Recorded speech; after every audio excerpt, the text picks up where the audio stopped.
दोस्तों, आपने हिप्नोटाइज का नाम तो सुना होगा और ये कितना स्ट्रॉन्ग हो सकता है आपको मूवी देखकर पता चल जाएगा। इस मूवी में भर भर के सस्पेंस दिखाया गया है। मूवी का नाम है हिप्नोटिक, जो 2023 में रिलीज हुई है। तो एंड तक बने रहें। और मूवी की शुरुआत में हम डिटेक्टिव डैनी रुडकी को देखते हैं। ये इस समय एक थेरेपिस्ट के पास बैठे हैं। वो इसे हिप्नोटाइज करके पूछती है कि तुमने लास्ट बार अपनी बेटी को कहाँ देखा। डैनी बताता है कि वो पार्क में खेल रही थी। मेरा थोड़ा सा ध्यान भटका और वो मेरी आंखों के सामने से गायब हो गई। मैंने उसे बहुत ढूंढा लेकिन वो नहीं मिली। कोई उसे मेरी आंखों के सामने से ही अगवा करके ले गया। तभी डैनी के पास उसके साथी निक्स का मैसेज आता है और वो उसे अपनी ड्यूटी के लिए बुलाता है। फिर जब डैनी लिफ्ट में जाता है तो वो अपनी वाइफ और बेटी की पिक्स देखता है। दरअसल उसकी बेटी 18 साल के लड़के ने अगवा कर ली और जब उसे पकड़ा गया तो उसे किडनैपिंग के बारे में कुछ भी याद नहीं था और सबूतों के अभाव में उस लड़के को बरी कर दिया गया। बस यही बात सोच सोच के डैनी का दिमाग अक्सर खराब रहता था। फिर वो उस बिल्डिंग के बाहर आता है जहां उसका साथी निक उसे लेने आया था। वो बताता है कि हमें एक अनजान कॉल आई थी।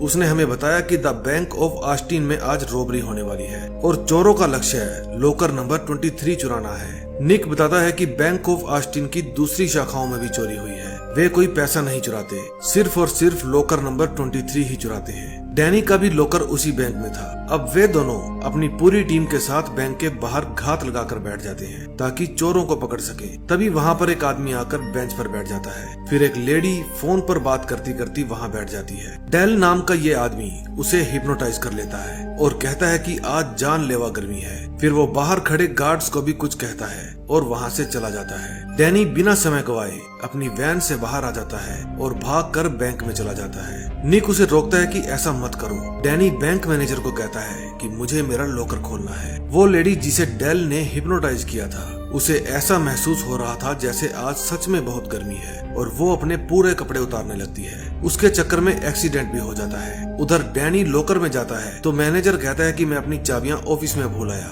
अभी लेकर आता हूँ। लेकिन उसकी चाबियां तो डैनी ने चुरा ली थी। उसके जाने के बाद डैनी लॉकर नंबर 23 खोलता है और उसके अंदर से उसे अपनी बेटी मिनी की तस्वीर मिलती है। डेल बैंक के एक कर्मचारी को हिप्नोटाइज करके लॉकर निकालने के लिए भेजता है। वो डैनी के रोकने पर भी नहीं रुकती। इतने में वहाँ पर हिप्नोटाइज किए हुए गार्ड्स आ जाते हैं और डैनी के ऊपर फायर कर देते हैं। फिर वो लेडी बॉक्स लेकर एक ट्रक में बैठ जाती है। उस समय निक और उसके साथी एक्सीडेंट वाली जगह पर व्यस्त थे, लेकिन वो ट्रक भी पलट जाता है। फिर डेल उसके अंदर से बॉक्स लेता है और बॉम्ब लगाकर उस ट्रक को उड़ा देता है। लेकिन डैनी डेल का पीछा करता है। उसके बाकी सभी साथी भी वहाँ आ जाते हैं। वे सब भागकर छत के ऊपर चले जाते हैं। डेल डैनी के 2 साथियों को हिप्नोटाइज कर देता है और वे डैनी पर ही गन तान देते हैं। डैनी पूछता है कि मेरी बेटी कहाँ है। डेल कहता है कि ये फोटो मुझे दे दो। फिर डेल के आदेश पर वे दोनों डिटेक्टिव एक दूसरे को गोली मार देते हैं और डेल छत से नीचे कूद जाता है। जब डैनी नीचे देखता है तो वहाँ पर कोई भी नहीं था। फिर डैनी निक से पूछता है कि उसके लॉकर में मेरी बेटी की तस्वीर कैसे आई। निक कहता है कि तुम फेमस डिटेक्टिव हो, मुझे लगता है कि कोई तुम्हारे साथ खिलवाड़ कर रहा है, शायद अपने ही लोग उसके साथ मिले हों। फिर रात को निक डैनी के पास फोन करके बताता है कि मुझे पता चल गया है कि वो बैंक रॉबरी वाली न्यूज हमें किसने दी थी। उस लेडी का नाम डायना क्रूज है। फिर डैनी उसकी शॉप पर जाता है। उस समय वो किसी पहलवान का ट्रीटमेंट कर रही थी। डैनी कहता है कि मुझे तुमसे कुछ बात करनी है। डायना उस बॉडी बिल्डर को हिप्नोटाइज कर लेती है और डैनी को बताती है कि तुम्हारे जाने तक वो बाहर ही रुकेगा। डैनी पूछता है कि तुम्हें उस रॉबरी के बारे में कैसे पता चला। डायना पूछती है क्या तुमने उस रॉबरी में किसी को गिरफ्तार किया है। डैनी मना कर देता है। फिर डायना कहती है कि तुम्हें यहाँ से जाने की जरूरत है, अभी की अभी यहाँ से निकलो। बाहर डेल आकर उस बॉडी बिल्डर को हिप्नोटाइज कर लेता है। फिर वो अपनी बाइक को लेकर उस दुकान के अंदर घुसा देता है और खुद की जान ले लेता है। फिर डैनी डायना को एक बंद पड़े पुलिस स्टेशन में लेकर जाता है जिसे आजकल वे पर्सनल यूज करते हैं। डैनी पूछता है यहाँ चल क्या रहा है, समझाओगी। डायना कहती है कि वो आदमी हिप्नोटाइज कर देता है। वहाँ बैंक में जो कुछ भी हुआ वे उसके साथ मिले हुए नहीं थे, बल्कि उन सब को हिप्नोटाइज किया गया था। हिप्नोटाइज में हमारी खुद की सोच खत्म हो जाती है और हम हिप्नोटाइज करने वाले का ही कहना मानने लगते हैं। उस समय हमें चीजें नॉर्मल नहीं दिखती। मैं भी हिप्नोटाइज कर लेती हूँ। निक कहता है कि मुझे करके दिखाओ। फिर वो निक को बैठने के लिए कहती है और निक उसका कहना मान लेता है। वो कहती है कि तुम एक कैदी हो। फिर निक कैदियों जैसे रोने लगता है। फिर डायना कहती है कि निक तुम्हें ताजी हवा की जरूरत है और निक बाहर ताजी हवा खाने के लिए चला जाता है। डायना कहती है कि मैंने तुम पर भी ये जादू आजमाया था, लेकिन इसने तुम पर काम नहीं किया। उस समय डेल निक को हिप्नोटाइज कर लेता है। डायना बताती है कि कुछ साल पहले एक डिवीजन बना था। इसे अमेरिकी सरकार द्वारा रन किया जाता था। इसमें हम जैसे हिप्नोटाइज करने वाले लोग शामिल थे।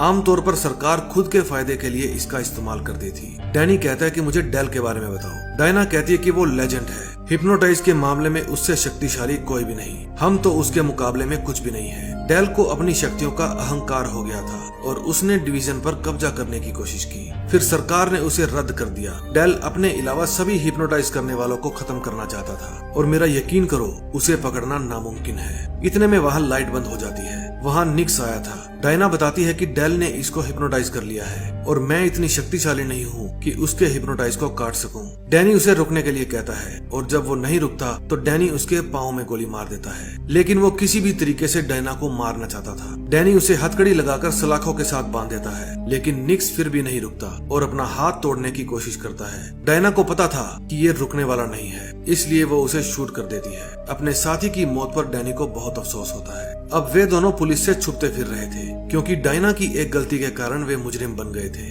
वे एक रेस्टोरेंट में बैठे थे। डैनी कहता है कि वो बैंक में मेरी बेटी की फोटो लेने आया था। मुझे नहीं पता वो इसका क्या करेगा। किसी ने तो इस फोटो को लॉकर में रखा ही होगा। मुझे कुछ भी समझ में नहीं आ रहा। लेकिन इतने में वहाँ पर एक पुलिस वाला आ जाता है। वो दोनों को देखकर अपनी गन निकालने की कोशिश करता है, लेकिन डायना उसे हिप्नोटाइज कर लेती है। फिर वो अपने साथियों को फोन करके बताता है कि मैंने उन दोनों को दक्षिण की तरफ जाते देखा है। जब डैनी और डायना वहाँ से जाने लगते हैं तो पुलिस वाले के वॉकी टॉकी पर डेल की आवाज आती है। वो कहता है कि मुझे पता है वे दोनों वहीं पर हैं। फिर वे बाहर जाकर देखते हैं तो डेल दो पुलिस वालों को लेकर वहाँ आया था। फिर डैनी वहाँ से भाग जाता है और वे उसका पीछा करने लगते हैं। डैनी भागकर रेलवे ट्रैक पर चला जाता है और गाड़ियों के बीच छुपने की कोशिश करता है, लेकिन डेल उसका हर जगह पर छिपना मुश्किल कर देता है। तभी डैनी को महसूस होता है कि डेल ने शायद उसके ऊपर हिप्नोटाइज करने की कोशिश की है, क्योंकि उसे सब कुछ अजीब दिखने लगा था। इतने में वहाँ पर डेल और दो पुलिस वाले आ जाते हैं। वे डैनी को मारने ही वाले थे कि वहाँ पर डायना आ जाती है। इतने में डेल गायब हो जाता है। डायना डैनी को अपने ट्रक में बिठाकर वहाँ से ले जाती है। डायना बताती है कि जब कोई आपके ऊपर हिप्नोटाइज करता है तो आपका मन खुद बे खुद वो काम करने के लिए तैयार हो जाता है जो हिप्नोटिक चाहता है। लेकिन तुम्हारी बात अलग है। तुम्हारे पास एक मानसिक ब्लॉक है। ये एक ऐसी तिजोरी है जिसके ऊपर ताला लगा है और कोई भी इससे आपके मन के ऊपर कंट्रोल नहीं कर पाता। ये ब्लॉक किसी चोट से भी आ सकता है, फिर चाहे वो आपके दिमाग पर लगी हो या आपके दिल पर। शायद आपकी बेटी ही आपका स्पॉट है।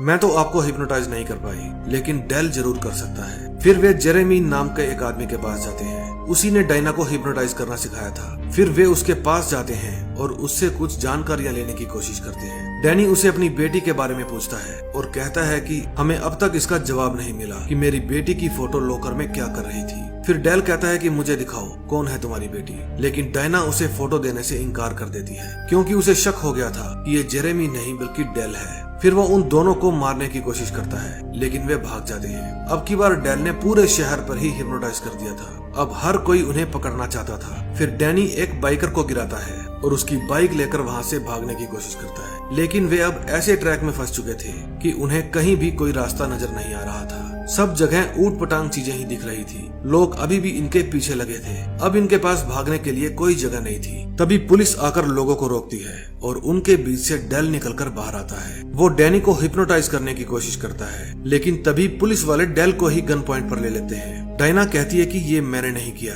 डैनी कहता है इट्स मी। पुलिस वाले डेल को अपने साथ ले जाते हैं, लेकिन डैनी को समझ में नहीं आ रहा था कि उसने ऐसा कैसे कर दिया, जबकि वो तो कोई ऐसी कला जानता ही नहीं है। फिर डैनी डायना को कहता है कि कोई तो होगा जो इस गुत्थी को सुलझा सके कि आखिर मेरे साथ हो क्या रहा है। फिर डायना उसे रिवर नाम के एक बंदे के पास लेकर जाती है जो पहले डायना के ही साथ हिप्नोटाइज सिखा करता था। फिर वो बिल्लू कालिया उन दोनों को अपनी फ्रिज के अंदर बनी बेसमेंट में ले जाता है। ये बंदा हिप्नोटिक के साथ साथ एक हैकर भी था। रिवर के पूछने पर डायना उसे बताती है कि डेल का उसकी बेटी के साथ कोई न कोई तो लेना देना है और अनजाने में डैनी ने डेल के ऊपर ही काबू पा लिया। बस हमारी यही गुत्थी सुलझाने में हेल्प करो। रिवर कहता है तो चलो पता करते हैं। फिर वो डैनी की पूरी डिटेल्स खोलता है, लेकिन वहाँ पर उसकी वाइफ का कोई डेटा नहीं था। फिर डैनी उसे अपनी वाइफ का मायके का नाम बताता है और जब उसकी डिटेल खुलती है तो पता चलता है कि वो भी एक डिवीजन एजेंट थी और वो भी लेवल 4। डैनी को विश्वास नहीं होता। डैनी कहता है कि वो बचपन से मेरे साथ पड़ी है, मुझे कैसे पता नहीं चला। थोड़ी देर बाद डायना नहाने के लिए जाती है और उस समय डैनी अपनी फैमिली फोटो देख रहा था। तभी एक अननोन कॉलर की कॉल आती है। फोन पर डेल था और वो डायना को मारने के लिए कहता है। डैनी कहता है भाड़ में जाओ और फोन काट देता है। फिर वो डायना को आवाज लगाता है, लेकिन गौर करता है कि टेबल से कैंची गायब है। अब कैंची उसके हाथ में आ चुकी थी। डैनी अब खुद के दिमाग से कंट्रोल खो रहा था। उसे पता ही नहीं था कि वो अब क्या करने वाला है, लेकिन उसकी कोशिश तो ये थी कि वो डायना को कुछ भी नहीं कहेगा। डायना भी समझ जाती है कुछ तो गड़बड़ है। फिर वो उसके हाथ से कैंची ले लेती है और फिर वे आपस में इंटीमेट हो जाते हैं। आधी रात को डेल की आंख खुलती है। अब वो खुद जाके बिल्लू कालिया के कंप्यूटर में चेक करता है और उसे पता चलता है कि उसकी वाइफ का असली नाम डायना क्रूज है और ये वही है जो पिछले 2 दिन से उसके साथ घूम रही है। फिर वो अपने फोन के अंदर अपनी वाइफ की फोटो देखता है, उसमें भी डायना क्रूज ही थी। फिर वो कंप्यूटर में अपनी बेटी का नाम डालता है और उसे पता चलता है कि उसकी बेटी के पास एक्सट्रीम हाइपोनेटिक एबिलिटीज थी। तभी वहाँ पर डायना आ जाती है। डैनी कहता है कि मेरी बेटी कहाँ है, तुमने उसे कहाँ छुपा रखा है। डायना कहती है मैंने नहीं, तुमने उसे छुपाया है। फिर डैनी को याद आता है कि डिवीजन वाले उसकी बेटी को एक्सट्रीम लेवल तक ट्रेन करना चाहते थे और वो नहीं चाहता था क्योंकि वो सिर्फ एक छोटी बच्ची थी, इसलिए उसने ही अपनी बेटी को गायब कर दिया। डैनी समझ गया था कि उसके साथ अब तक जो भी हो रहा था वो सब एक धोखा था। हकीकत में तो वो डिवीजन के मेंबर से घिरा हुआ था। आज तक उसने जिसको भी देखा सब इन्हीं के मेंबर थे। उसका दोस्त निक्स, बैंक की कर्मचारी या उसके साथ काम करने वाले सभी डिटेक्टिव, सब के सब इन्हीं के मेंबर थे। जब डैनी ने अपनी बेटी को छुपाया तो उसे पता था कि ये लोग हिप्नोटाइज करके उससे उसकी बेटी का एड्रेस उगलवा लेंगे, इसलिए उसने अपने मन को ऐसा लॉक लगाया कि कोई और तो क्या उसे खुद भी याद नहीं था कि उसकी बेटी कहाँ है। तभी वहाँ पर डेल आ जाता है। वो बताता है कि हम पिछले 4 साल से बार बार यही कहानी दोहरा रहे हैं कि शायद तुम्हें कुछ याद आ जाए और तुम बता दो कि मिनी कहाँ है। मैं तुम्हारी बेटी को हम सबसे ऊंचे लेवल की ट्रेनिंग दूंगा। लेकिन डैनी वहाँ से बाहर जाने लगता है। बाहर जाकर उसे हर उस जगह का सेटअप दिखता है जहाँ जहाँ वो अब तक गया था। फिर वहाँ डेल आता है। वो कहता है कि हम 12 बार तुम्हारे साथ ये दोहरा चुके हैं, लेकिन तुम्हारे जितना स्ट्रॉन्ग माइंड मैंने आज तक किसी का नहीं देखा। जब भी हम किसी निष्कर्ष तक पहुंचने वाले होते हैं तुम्हें सब कुछ पता चल जाता है। डायना कहती है कि प्लीज बता दो मेरी बेटी कहाँ है। डैनी कहता है कि 12 बार में अगर तुम्हें पता नहीं चला तो तुम 13वीं बार के लिए तैयार हो जाओ, क्योंकि मैं तो नहीं बताने वाला। फिर वे उसे बेहोश करके वापिस अंदर ले जाते हैं। वहाँ डायना आती है और अपनी चिकनी चुपड़ी बातें करके उससे अपनी बेटी के बारे में पूछने की कोशिश करती है, लेकिन डैनी कहता है कि भाड़ में जाओ। वे फिर से 13वीं बार ट्राई करते हैं। सब कुछ एकदम पहले जैसा होने लगता है। वही बेटी को अगवा करने वाली बातें उसके दिमाग में डाली जाती हैं। फिर से वही सीन आते हैं जो हमें मूवी की शुरुआत में दिखाए गए थे। सब कुछ एकदम वैसे का वैसा, लेकिन इस बार डैनी बिल्कुल होश में था। वो सब कुछ वैसा दोहराने का नाटक कर रहा था और जब उसे बैंक के बाहर डेल का पीछा करना था तो वो उसका पीछा ना करके वहाँ से वैन लेकर भाग जाता है। फिर सब लोग उसका पीछा करने लगते हैं। डेल कुछ आदमियों को लेकर हेलीकॉप्टर में बैठकर उसका पीछा करता है। डैनी जंगल में बने हुए एक घर के अंदर जाता है जहाँ उसके मॉम डैड रहा करते थे। उसने अपनी बेटी को वहीं पर छुपा रखा था। डैनी के मॉम डैड के बारे में डायना को भी नहीं पता था। भाई साहब, बंदा हो तो ऐसा जो किसी को अपने राज नहीं बताता। जब डैनी उस घर के अंदर जाता है तो वहाँ अपनी बेटी मिनी से मिलता है, लेकिन इतने में डेल और उसकी टप्पू सेना वहाँ आ जाती है। डेल के मोम और डैड उसे कहते हैं कि ये प्राइवेट प्रॉपर्टी है, कहाँ घुसे आ रहे हो। डायना कहती है आप जो भी हो हमारे बीच में मत आइए, लेकिन डेल बातें करने के मूड में नहीं था और इशारा करके उन दोनों को मारने का ऑर्डर देता है। उनके मरते ही डैनी बाहर आता है और कहता है कि क्या तुम वही औरत हो जिसको मैंने प्यार किया था? क्या हमारी बेटी को भी यही सिखाना चाहती हो? तभी घर के अंदर से मिनी बाहर आती है। डायना उससे मिलकर बहुत खुश होती है। मिनी कहती है कि वापिस सुधरने के लिए मुझे आप पर गर्व है, मैं आपको इन सब से आजाद कर रही हूँ। फिर वो इशारा करती है और सभी एक दूसरे को शूट करने लगते हैं। मिनी इन सब से ज्यादा पावरफुल थी। डेल खड़ा खड़ा देखते ही रह जाता है। दरअसल ये मास्टरमाइंड डैनी का ही प्लान था। वो अपने 13वें ट्रायल के दौरान पूरी डिवीजन को यहाँ पर लाना चाहता था ताकि एक साथ सबको खत्म किया जा सके, और इसका ये प्लान कामयाब हो जाता है। फिर वहाँ पर डैनी की असली मॉम डैड आते हैं। जो पहले वाले थे वो सब आंखों का धोखा था। मिनी ने उस समय डायना को उसके ही मन के अंदर बांध कर बिठा दिया था ताकि वो किसी भी तरह की दखलंदाजी ना कर सके। मिनी ने अकेले ही पूरे डिवीजन का सफाया कर दिया और ऐसा करने के लिए उसे घर के अंदर डैनी ने ही कहा था।